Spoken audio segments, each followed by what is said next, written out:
2 ঘন্টা যাবৎ আমার নগ্ন লাশটা পোস্টমর্টমের জন্য পড়ে আছে।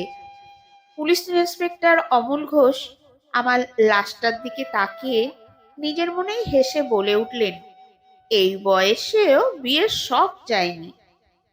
এরপরই ডাক্তারের দিকে তাকিয়ে বললেন, তাড়াতাড়ি কাজ শেষ করুন তো, এরপর লাশ আবার পরিবারকে ফেরত দিতে হবে। যত সব ঝামেলা। বলেই আমার কালো বেঢপ শরীরের দিকে আবার তাকালেন। বিয়ের জন্য পরা চন্দনের দাগ মুখে এখনো রয়ে গেছে। আমি চাপা চক্রবর্তী, ডাকনাম চাপি। জন্মের সময় কালো গায়ের রং দেখে বাবা এই নাম রেখেছিলেন। বাবা আমার মুখ দেখে নাকি বলেছিলেন, দেখো, এই মেয়েই আমাদের জন্য সৌভাগ্য বয়ে আনবে। ভগবান বোধ করি বাবার দিকে চেয়ে ব্যঙ্গ হাসিটা সেদিনই হেসেছিলেন। ছোটবেলা থেকেই দাদা বৌদি আর পড়শিদের খোঁটা শুনেই বড় হয়েছি। হেসেলে ঢুকলে বৌদিরা পাতিলের তলার সাথে আমার তুলনা করতে পারলেই যেন সার্থক হতেন। একদিন বড় বৌদি আমার গালে কালি দিয়ে বলেছিলেন, আরে ও ঠাকুরজি, তোমার মুখের কোথায় যে কালি লাগিয়েছি তা তো ঠাউরি করতে পারছি নে গো। এ নিয়ে বাড়ির সবার কি হাসাহাসি। আমিও সবার সাথে হেসেছিলাম।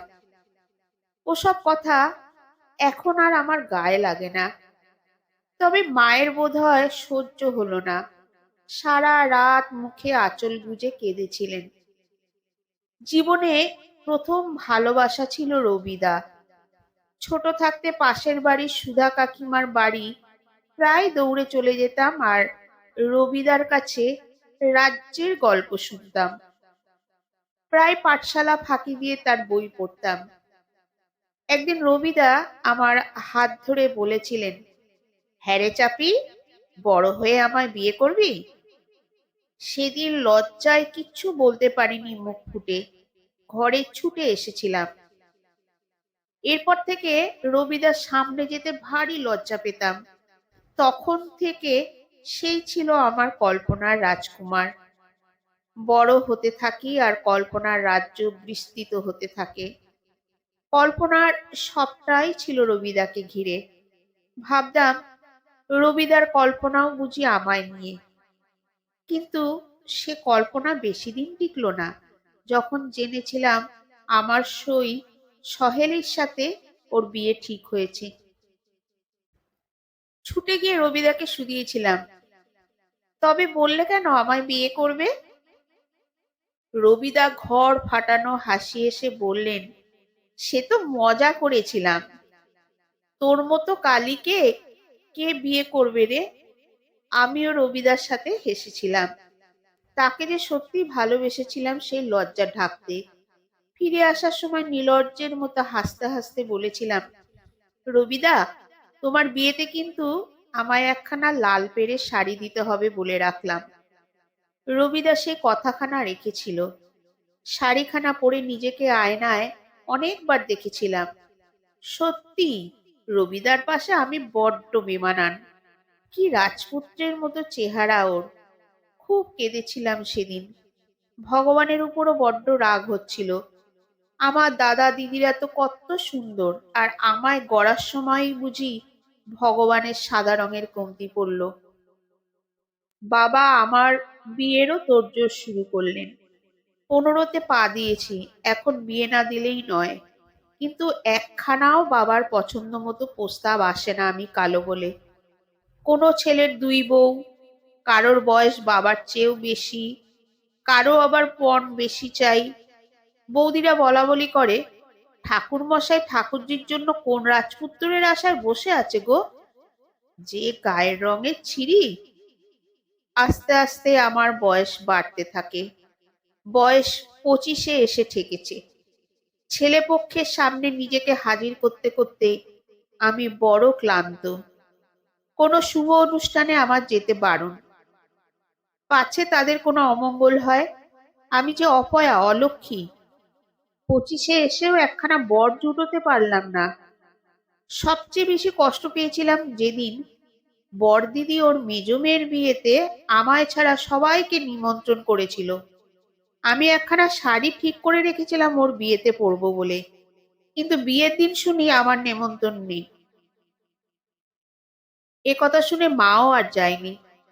সারা রাত মায়ের বুকে মুখ গুজে কেঁদেছিলাম। মায়েরও ভারী কষ্ট হয়েছিল সেদিন। আজ আমার বিয়ে, ৩৭-এ এসে অবশেষে একখানা বর জুটাতে পারলাম। বরের বয়স নাকি ৬৫-র ঘরে। তবে এ নিয়ে আমার কোনো মাথা ব্যথা নেই। পুরুষের আবার বয়স কি গো?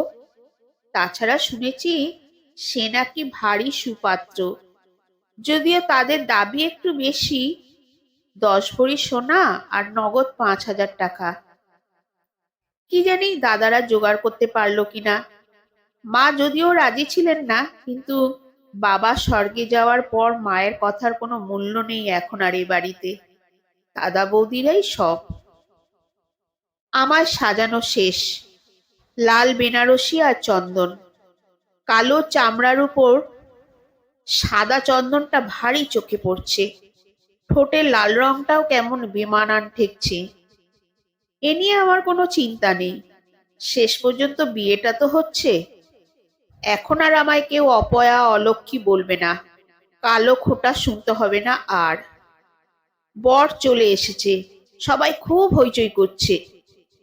কেউ কেউ আবার বুড়ো বর বলে খোঁটাও দিচ্ছে। আমি ওসব গায়ে মাখছি না। একটু পরেই লগ্ন শুরু হবে। আমি অধীর আগ্রহে অপেক্ষা করছি। বিয়েটা আর হলো না শেষ পর্যন্ত। পণের টাকা গয়না কিছুই জোগাড় হয়নি। দাদারা ভেবেছিলেন কোনোভাবে বিয়েটা চুকে গেলেই হয়ে যাবে, কিন্তু বরপক্ষ বেজায় চালাক। পণের টাকা না নিয়ে বিয়ে শুরু করবে না। মা তাদের পায়েও ধরেছিলেন, লাভ হয়নি কোনো। বিয়ে ভেঙে দিয়ে সবাই চলে গেল। আমি একা ঘরে মূর্তির মতো বসেছিলাম। কাদার শক্তিটুকুও ছিল না আর। রাত হয়েছে অনেক, সবাই ঘুমুচ্ছে।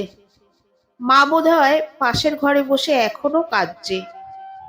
বড় বৌদি বলে দিয়েছে মাকে কাল সকালেই আমায় নিয়ে কাশি চলে যেতে। আমায় আর ঘরে তারা রাখবে না। কিন্তু আমার বৃদ্ধ মা এই বয়সে আমায় নিয়ে কোথায় যাবেন? অত কিছু আর না ভেবে বিয়ের শাড়িখানা দিয়েই গলায় ফাঁস দিলাম। যে শাড়িখানা পরে আমার শ্বশুরবাড়ি যাওয়ার কথা ছিল, সেটাই এখন আমার ফাঁসের দড়ি। সারা রাত লাশখানা ঝুলেছে আমার, কেউ টের পেল না। আমার লাশটা অনেক আগেই পোড়ানো শেষ। ছাইগুলো ছড়িয়ে আছে, কালো ছাই। আমার রঙের সাথে খুব মিল আছে। আচ্ছা, ফর্সা আর কালো মানুষের ছাইয়ের মধ্যে তো কোনো পার্থক্য নেই, তবে মানুষগুলোর মধ্যে কেন এত পার্থক্য? মৃত্যুর পর তো এই কালো রঙেই সবাইকে ফিরতে হবে। ওরা সবাই তা জানে, তবুও ওরা আমায় ঘেন্না করত, বড্ড ঘেন্না করত।